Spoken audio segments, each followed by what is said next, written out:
হবে, মিজানের পাল্লায় ওজন হবে, জান্নাত কিংবা জাহান্নাম হবে, আযাব কিংবা শান্তি হবে। এই কথাগুলোই টোটাল। ফাআনসাহুম আনফুসাহুম আয় আখিরাতাহুম, আখিরাত ভুলাই দেব বান্দা।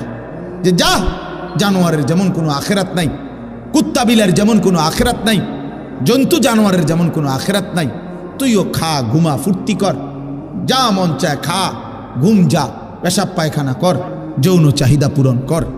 এটুকুই যদি জীবন শেষ পর্যন্ত হয়, প্রিয় যুবক একজন হইলেও ভাইব, বন্ধু আমার, তোমারও গরম লাগতেছে, আমারও গরমে কষ্ট হইতেছে, একজন যুবক, একজন, আমি একজনের আশায় আছি, আমি দুইজনের আশা করি, তিনজনের আশা করি। আমি একটা স্বপ্ন নিয়ে চলি, আমার একটা নেশা আছে, স্বপ্ন আছে। আমি আশা করি এই 100, 200, 500 যুবকের সামনে অল্প অল্প করে যা বলি, হতে পারে কোনোখান থেকে একজন, কোনোখান থেকে দুইজন আল্লাহর দিকে ফিরবে। একদিন